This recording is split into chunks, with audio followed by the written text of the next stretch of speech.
అందరికీ నమస్కారం and welcome to this candid conversation. మార్చి 8 అంతర్జాతీయ మహిళా దినోత్సవం జరుపుకుంటూ ఉంటాం. ఏదో 100 ఏళ్లకు పైగా పూర్వం అనమాట. సమాన వేతనాలు, సమాన హక్కుల కోసం ఏర్పడిన ఆ దినోత్సవం ఆ ఒక్కరోజుకి పరిమితమై వాస్తవానికి ఇవాళ మనం స్పేస్లోకి వెళ్ళిపోయిన పెద్ద పెద్ద అద్భుతాలు సాధించిన ఒక నారి, ఒక మహిళకి ఇంటి నుంచి మొదలుకుని సమాజం వరకు కూడా ప్రతి చోట సవాళ్ళు, అడ్డంకులు. ఇలాంటి ఒక బ్యూటిఫుల్ సందేశంతో, ఒక థీమ్తో నిర్మించిన ఫిల్మ్ ఏది అంటే నారి. టైటిల్లోనే అర్థమైపోతుంది, ఒక స్త్రీ గురించి, స్త్రీ ప్రయాణాన్ని గురించిన చిత్రం ఇది అని. అన్నిటికంటే విశేషం ఏంటంటే ఈ సినిమాలో ముఖ్య భూమిక పోషించింది మనందరికీ చాలా ఇష్టమైన నటి, అందరికీ ఎప్పటి నుంచో తన న్యాచురల్ యాక్టింగ్తో అండ్ తన బ్యూటిఫుల్ గ్రామర్ అండ్ గ్లామర్ రెండింటితో అలరిస్తూ వచ్చిన ఆమని గారు.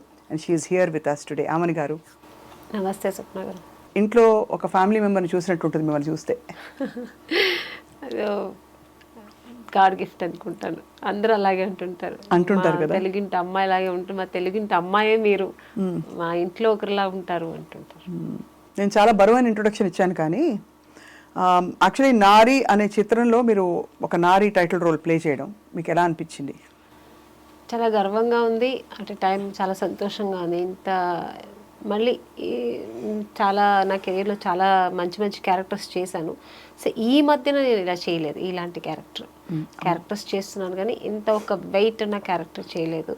అంటే చాలా సొసైటీలో రేపు సినిమా రిలీజ్ అయితే నా మీద ఒక మంచి ఇంపాక్ట్ ఉంటుంది ఈ సినిమా వల్ల. సో అంత మంచి క్యారెక్టర్. మీరు ఎప్పుడు మిమ్మల్ని చూసినా మిస్టర్ పెళ్ళాం గుర్తొస్తుంది, కాబట్టి మిస్టర్ పెళ్ళాం నుంచి నారి దాకా ఎలా ఉంది మీ జీవితం? అక్కడ mister Pellam is again a women centric role, ఇక్కడ మళ్ళీ నారి అనేది ఇంకొక షేడ్ చూపించే ఒక ఇది. సో అప్పట్లో చేసిన అన్ని సినిమాలు మావి చిగురు, శుభలగ్నం, శుభ సంకల్పం, మిస్టర్ పెళ్ళాం, ఇలాంటి ఏదైనా హీరోయిన్ ఓరియంటెడ్ మూవీస్ సేమ్ అలాంటిదే, కానీ మీరు చెప్పినట్టు షేడ్ అది కాదు. ఇదొక different character, different shade, different ఒక చెప్పాలి ఒక రెవల్యూషన్ మనకు సొసైటీగా చాలా అవసరమైన. ఇప్పుడు నడుస్తున్న దుర్మార్గం చాలా పోతుంది కదా ఇక్కడ, ఇప్పుడు మనకు సమాజంలో జరుగుతుంది. సో దాన్ని ఎదిరించి అలాంటి ఒక మంచి మెసేజ్ ఉన్న క్యారెక్టర్. ఇప్పుడు దుర్మార్గం అన్నారు కదా ఆమెని గారు, ఎక్కడెక్కడ దుర్మార్గం కనిపిస్తుంది? మామూలుగా చాలా మనకి బయటికి వచ్చే పెద్ద పెద్ద నేరాలు ఏవైతే ఉంటాయో కనీసం వాటి గురించి చర్చించుకుంటారు మన న్యూస్ రూమ్స్లోనో లేకపోతే విమెన్ ఆర్గనైజేషన్స్ వాళ్ళు, కానీ మధ్యలో జరిగే దుర్మార్గం ఉంటుంది. అడుగడుగున ముట్టిగా పడ్డం, ఇది వేసుకోవద్దు, అది తినద్దు, అది చేయొద్దు, ఇది చేయొద్దు అనే ఆంక్షలు మొదలుకొని ఇలాంటి దుర్మార్గాలు. మీ అభిప్రాయం, మీ ఎక్స్పీరియన్స్ ఏంటి? అసలు దుర్మార్గాలు ఉన్నాయంట? అవును, దుర్మార్గమే కదా. ఒక స్త్రీకి ఒక ఫ్రీడమ్ లేదు, ఇది వేసుకోవద్దు, మీరు చెప్పినట్టు అది చేయొద్దు, ఇలా చేయొద్దు, ఇలా పట్టకూడదు. బయటికి వెళ్తే ఒక ఎప్పుడు మన సొసైటీలో మనం ఉన్న ఈ చుట్టుపక్కల అన్నిట్లు ఒక ఆడది ఒక 10 తర్వాత వెళ్ళడానికి భయం వేస్తుంది. ఎందుకు? ఇప్పుడైతే 8 తర్వాత వెళ్ళడానికి భయం వేస్తుంది. సో ఆ ఫ్రీడమ్ లేదు. మనకు ఫ్రీడమ్ వచ్చినా ఆడదానికి ఒక స్వేచ్ఛ లేదు. మా సిటీలో మేము ఫ్రీగా తిరగగలము అని ఎక్కడ ఉన్న భయం. చిన్నపిల్లలు వదిలేసి వెళ్ళడానికి భయం. చిన్నపిల్లలు వాళ్ళు బయట కాసేపు ఆడుకుంటే అయ్యో ఏమైపోతుందో, ఎవరు ఏం చేస్తారు, గుడ్ టచ్, బ్యాడ్ టచ్, ఇవన్నీ చెప్పియాలి ఇప్పట్లోనే పిల్లలకి. మాకంతా ఆ ఏజ్లో మనకు తెలియదు, మేమంతా ఫ్రీగా పెరిగాం. ఈ పిల్లలకి ఇవన్నీ ఇప్పుడే నేర్పించాలి. సో ఇవన్నీ ఎందుకంటే సొసైటీలో జరుగుతున్న ఈ దుర్మార్గంకి కారణం. కరెక్టే, కానీ దానికి మూల కారణం పురుషుడు అంటారా? అంటే ఒక స్త్రీగా 100% అదే కదా. అంటే పురుషుడు కూడా ఎలా అయిపోయాడంటే సిచ్యుయేషన్ ఇప్పుడు ఈ ఫోన్స్, యూట్యూబ్స్, ఇవన్నీ సోషల్ మీడియాలో ఇవన్నీ వచ్చిన తర్వాత ఎక్కువ అయిపోయింది. ఉండేది అప్పట్లో నుంచి ఉంది, ఇది 20% ఉండేది, 80% గుడ్ ఉండేది. ఇప్పుడు ఏమైంది, 80% ఇది ఎక్కువ అయిపోయి 20% మంచిగా ఉందండి. కానీ అదేమిటో ఆశ్చర్యం, మనకి అదే సెల్ ఫోన్ ఉంది, విమెన్కి అదే యూట్యూబ్ ఉంది, మనమేమి విచ్చలవిడిగా ఏం మారిపోలేదే.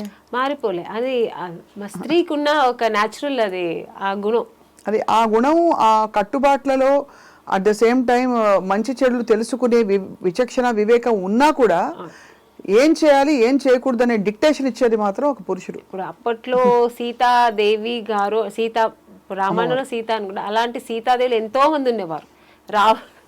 రావణాసుడు అప్పుడు ఎక్కువ ఉండేవాడు, ఇప్పుడు అది ఎక్కువైపోయింది. రావణాసుడు ఎక్కువైపోయి రాముడు తక్కువైపోయారు ఇప్పుడు. అది అవును గుణం. అండ్ బహుశా అంటే నాకు పోస్టర్ చూస్తే అర్థమైంది మీరు ఒక చక్కటి అమ్మవారి అవతారం సగం, అంటే అందులో మీ పవర్ చూపించడానికి.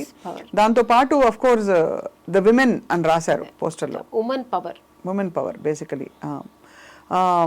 సో ఆమెని గారు మీ ఎక్స్పీరియన్స్ చెప్పండి as a women travelling through an industry, and ఈ ఎస్పెషలీ ఈ ఫిల్మ్ చేస్తున్నప్పుడు ఎక్కడెక్కడ కనెక్ట్ అయ్యారు మీరు? చాలా కనెక్ట్ అయ్యాను నేను, నా పర్సనల్ లైఫ్కి కనెక్ట్ అయ్యాను. ఎందుకంటే నేను ఇండస్ట్రీలో స్టార్టింగ్ నుంచి ఒక చిన్న బిడ్డలాగా ఇక్కడ నేను ట్రావెల్ అయ్యాను.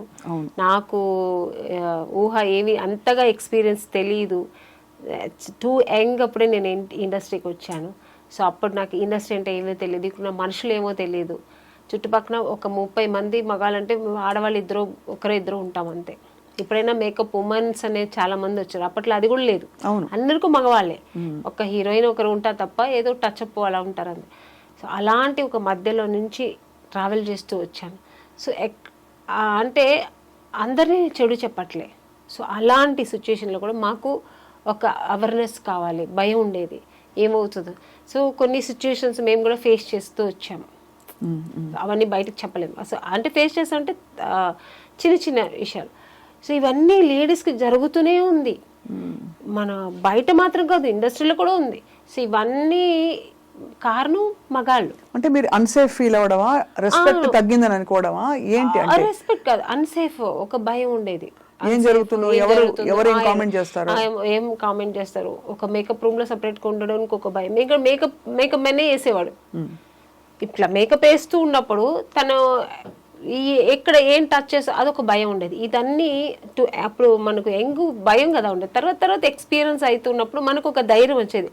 నేను వేసుకుంటా మేకప్, నువ్వు అక్కడ పెట్టేసి వెళ్ళిపో, నేను వేసుకుంటా. ఆ ధైర్యం నాకు వచ్చి నేను వేసుకోవడం. సో అలా స్ట్రాంగ్ అయితే వస్తాం కదా ఒక లేడీస్ అలాగా. సో అలాగే అన్ని ఇండస్ట్రీలో అందరూ ఆడవాళ్ళు అన్నిట్లో స్ట్రాంగ్ అవ్వాలి. ఈవెన్ ఇంట్లో హౌస్ వైఫ్గా ఉంటే కూడా మొగుడు ఒక అబ్యూస్ క్యారెక్టర్ అయితే ఎలా ఉండాలి లేడీస్, ఎలా ఉండాలి మీరే చెప్పండి. ఎందుకంటే ఇవాళ రోజుల్లో చాలా చాలా ఇన్సిడెంట్లు ఇలా జరుగుతున్నాయి. అది ఎలా ఉండాలి అనేది నారీ సినిమాలో చూపించాం మేము. ఇప్పుడు చెప్పలేను నేను. నారీ సినిమాలో 25th డిసెంబర్ చూస్తే అందరికి డిసెంబర్ 25th వస్తుంది. బట్ సీరియస్లీ ఇది చాలా అవసరమైన ఫిల్మ్ అండి. ఐ థింక్ డైరెక్టర్ సూర్య ఆయన అంటే యంగ్ డైరెక్టర్ అయ్యండి, ఎందుకు ఆయనకి ఇలాంటి ఇతివృత్తంలో తీయాలని అనిపించింది? నాకు కూడా అనిపించింది. ఎందుకు ఇలా అనిపించింది అంటే నిజంగానే కమర్షియల్గా ఆలోచించకుండా సొసైటీకి సమాజానికి ఒక మంచి సినిమా ఇవ్వాలి. ఇప్పుడు జరుగుతున్న అన్నీ ఏమేమి జరుగుతున్నాయి చెడ్డ విషయాలు కానీ, మనకు ఆడవాళ్ళకి జరుగుతున్న ద్రోహాలు కానీ, అన్యాయాలు కానీ, ఇవన్నిటికీ ఒక న్యాయం కావాలని ఒక సినిమా తీశారు ఆయన. నిజంగానే బాగుంది. సొల్యూషన్ ఇవ్వగలిగారా? ఆ సినిమా చూస్తే తెలుస్తుంది. ఎందుకంటే లేదండి, ఎప్పుడు ఏ అకృత్యాలు జరిగినా సొల్యూషను హస్బెండ్కి వైఫ్ ఎలా ఇస్తుంది సొల్యూషన్, తండ్రికి కూతురు ఎలా ఇస్తుంది, కొడుకుకి అమ్మ ఎలా ఇస్తుంది, ఎక్కడెక్కడ ఏం జరిగితే చెడుకి ఎక్కడెక్కడ లేడీస్ అక్కడ స్ట్రాంగ్ అవ్వాలి, ఒక ఉమెన్ ఎలా స్ట్రాంగ్ అవ్వాలి, ఎంత పవర్ఫుల్గా ఉండాలి అనేది ఈ సినిమాలో చూపించారు. మీతో పాటు యాక్ట్ చేసిన వాళ్ళు కూడా మంచి మంచి యాక్టర్స్, అంటే మంచి రిచ్ స్టార్. ప్రగతి గారు ఒక మంచి పవర్ఫుల్ ఒక లాయర్ క్యారెక్టర్ చేశారు. ప్రగతి గారు ఆల్రెడీ ఆవిడ పవర్ ఉమెన్ తెలుసు కదా, ఆవిడ వెయిట్ లిఫ్టింగ్ అవి చూసారా మీరు? బాబోయ్ అమ్మో, she's like amazing. So naturally ఆవిడ అలా ఉంటుంది. ఇప్పుడు దీంట్లో ఇంకా మంచి క్యారెక్టర్ ఆవిడ, లాయర్ క్యారెక్టర్. తర్వాత ఇక నిత్యశ్రీ అమ్మాయి కూడా చాలా మంచి. ఇప్పుడు ఆ అమ్మాయి చెప్పిన డైలాగే అంత వైరల్ అయింది. నాకు మగాడిగా మారాలనిపిస్తుంది, మగాడిగా మారాలనిపిస్తుంది. అది అంటే దాని ఆంతర్యం ఎలా అర్థం చేసుకున్నారు రాముని గారు మీరు? అంటే ఈ స్క్రిప్ట్ మీరు నరేషన్ విన్నప్పుడు కానీ డైలాగ్ వచ్చినప్పుడు వాట్ డిడ్ యూ థింక్? చాలా మంది అగ్రెసివ్గా మారిపోయిన ప్రతి మహిళ అలాగే ఫీల్ అవుతుంది, లోపల ఆడతనం చచ్చిపోతుంది కదండి. ఎంతసేపు మనం కాపాడుకుంటూ కవచాలు కట్టుకుని దుమ్ము దులిపేలాగా అందరినీ అలా ఉండకూడదని చెప్పే క్యారెక్టర్ నారీ క్యారెక్టర్ నాది. అంటే నారీ అంటే ఉమెన్. ఒక స్త్రీ ఏం చెప్పబోతుంది, ఇలా ఉండాలి, మనం ఇలా ఉంటేనే ఉండగలుగుతాము, ఒక మగాడికి మనం ఆన్సర్ చేయగలుగుతాం, ఒక చెడ్డ మగాడికి మనం ఆన్సర్ చేయగలుగుతాం. ఎలా ఆన్సర్ చేయాలి చెప్పండి ప్లీజ్. చెప్తే కుదరదు, మీరు సినిమా చూడలేరు. సినిమా మీరు చెప్తే ఇంకా వెళ్ళి సినిమా చూడాలనిపిస్తుంది. లేదు, అది ఇంట్రెస్ట్ ఉండదు. తర్వాత డైరెక్టర్ గారు నన్ను తిడతాను, మీరు చెప్పేశారు కదా ఆమెని గారు, ఇంకా నేనే సినిమా తీసే ప్రశ్న, టికెట్ ఇచ్చి సినిమా చూడాలి కదా.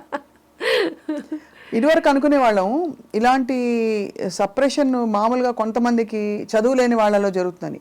చదువుకున్న వాళ్ళల్లో కూడా, చదువుకున్న కుటుంబాల్లో బాగా మంచి ప్లేసెస్లో ఉన్న వాళ్ళని కూడా స్త్రీకి ఆంక్షలు, రకరకాల ఒత్తిళ్ళు, సవాళ్ళు, కామెంట్లు, ఇంకా రెస్ట్రిక్షన్స్ చాలా ఉంటాయి. అవునా, నిజమేనా? అలా ఒకవేళ పురుషులు అలా బ్యాడ్గా బిహేవ్ చేస్తే, అబ్యూజివ్ క్యారెక్టర్స్ ఉంటే జెంట్స్ అలాగే చేస్తారు కదా, జెంట్స్ అందరూ అంతే కదా అని ఇంకొక స్త్రీ సమర్థించగా కూడా నేను చూసా. సో స్త్రీలకు కొంచెం శత్రువులు అంటారు, శత్రువులు కాదు, అర్థం చేసుకోలేరంటారు. అర్థం చేసుకోలేరు కొన్ని క్యారెక్టర్స్ ఉంటారు. అదే దాన్ని ఏమంటారంటే ఇన్ఫెరిటీ కాంప్లెక్స్ ఉంటుంది కదా, అలాంటి వాళ్ళు కొంచెం అలా ఉంటారు. ఏంటి, జెంట్స్ అలాగే చేస్తారు, జెంట్స్ అలాగే చేస్తారు అలా. ఇప్పుడు నేను ఒక ఏదో యూట్యూబ్లో కానీ మన ఇన్స్టాలో ఏదో పెడతాము, కమెంట్స్ వస్తాయి, మంచి ఉంటే చెడు ఉంటాయి, మనం తీసుకునే దాన్ని బట్టి. ఇప్పుడు చెడు ఉందనుకోండి, దాన్ని బ్లాక్లో పెట్టేసి ఇంకా మనకు అనవసరం. బట్ ఎక్కడో అక్కడ మనం కూడా ట్రిగర్ అవుతాం, ఎవడరా నా ఒక్కడు నా ఇలా పెట్టాడని. కానీ వాడిని ఎత్తుకొని వెళ్ళి మనం కొట్టలేము. అవును, కానీ దాన్ని కూడా ఎలా చేయగలము అనేది మన ఈ సినిమాలో ఇది చాలా పెద్ద ఇష్యూ అండి. ఎంత ఒక శక్తిగా మారాలి ఒక స్త్రీ అనేది మాకు నారీ సినిమాలో డైరెక్టర్ గారు చాలా చక్కగా చూపించారు. అనిపిస్తుంది మాకు చిన్న చిన్న విషయాలు, ఏది ఎవడోడు మనకు తెలియదు, బ్యాడ్ కమెంట్ పెడతాడు, చంపేయాలని ఉంటుంది మనకు, కానీ చేయలేము. సైలెంట్ గా బ్లాక్ లో పెట్టేస్తాం. అరే అంటే అదే పెద్ద యాక్షన్ అనుకుంటాం. అదే చాలా చేసేసాం మనం, చక్కగా నేనైతే బ్లాక్ చేసి పడేసాను చెప్పుకుంటాం. వాడు మన అన్నప్పుడు దానికి రియాక్ట్ అవ్వాలి. కానీ ఎంతమందికి అవుతారు అలాగా? అవ్వలేం కదా. కొన్ని సిచ్యుయేషన్స్ మనం అలా అవ్వాల్సి వస్తుంది, తప్పదు. సో మనకు డైరెక్ట్ గా వచ్చినప్పుడు మనం